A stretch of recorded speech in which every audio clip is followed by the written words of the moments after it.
Everywhere you look, people are talking about the same medications. Ozempic, Wegovy, Mounjaro. Some people call them the biggest breakthrough in weight loss. Others say they're the biggest medical fad of the decade. So who's right? And if you're over 50, should you even be thinking about these medications?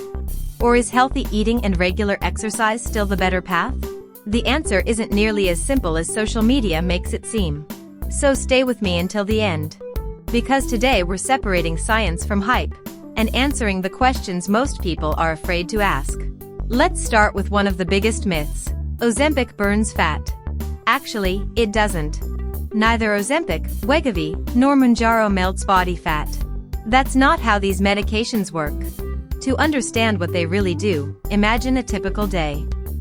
You eat breakfast. A couple of hours later, you're already reaching for a snack. After lunch, you're craving something sweet. By evening, you're standing in front of the refrigerator wondering why you're hungry again. Most people blame themselves. I just don't have enough willpower. But appetite isn't controlled by willpower alone. It's heavily influenced by hormones. One of the most important is called GLP-1. After you eat, your intestines naturally release this hormone. It sends a signal to your brain that says, "You've had enough. You can stop eating now." The problem is that in many people with obesity, this system doesn't work as effectively. The feeling of fullness may be weaker or wear off more quickly, making it easier to overeat without realizing it. That's where medications like Ozempic and Wegovy come in. They mimic the action of GLP-1. As a result, food leaves the stomach more slowly, feelings of fullness last longer, and many people naturally eat less without feeling as hungry. Notice something important. These medications don't magically make fat disappear. They make it easier to maintain a calorie deficit by reducing appetite. That's a very different claim from what you often see online. On social media, it can look as if one injection does all the work. But even with these medications, long-term success still depends on overall eating habits and lifestyle. Now here's the next question. If they work so well, why are doctors still cautious? Because there's another myth. Many people assume these medications are completely risk-free. They're not. Like any prescription medication, they can cause side effects. The most common include nausea, vomiting, diarrhea, constipation, stomach discomfort, and feeling full sooner than expected. These symptoms are often temporary and may improve as the body adjusts, but not everyone experiences them the same way. There are also less common but more serious risks.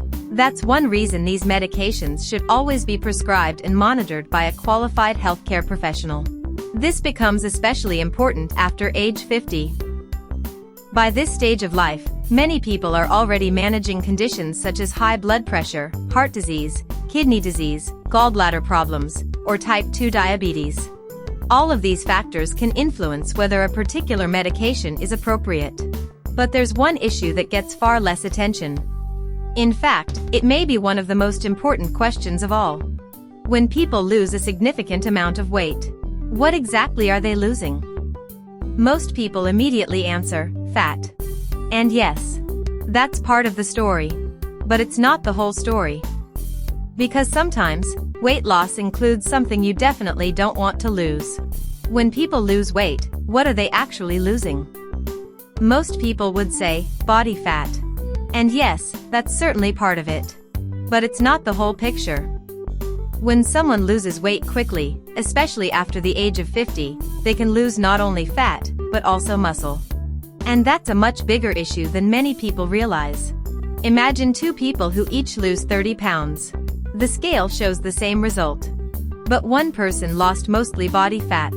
The other lost a significant amount of muscle along with the fat. On paper, they look equally successful. In real life, the outcome can be very different. Why? Because muscle isn't just about strength or appearance. It's what helps you climb stairs, carry groceries, get up from a chair, maintain your balance, and stay independent as you get older. Muscle also plays an important role in metabolism. That's why experts today aren't just talking about losing weight. They're talking about losing the right kind of weight. For people using GLP-1 medications, protecting muscle should be part of the plan from day one. That usually means eating enough protein and doing regular resistance training, if it's appropriate for your health and your healthcare provider agrees. You don't have to become a bodybuilder. Even 2 or 3 strength training sessions a week using resistance bands, light dumbbells, or body weight exercises can help preserve muscle while you're losing weight. Now here's another question. If these medications work so well, why do some people regain weight after stopping them? The answer is surprisingly simple. The medication helps control appetite. But it doesn't automatically change long-term habits. Think about someone who's been eating smaller portions for months because they simply weren't as hungry. Then the medication is stopped. Over time, appetite often returns. If eating habits haven't changed, it's easy to slip back into old patterns. And that's one reason weight regain is common after discontinuing treatment. This doesn't mean the medications don't work. It means they work best as part of a much bigger picture.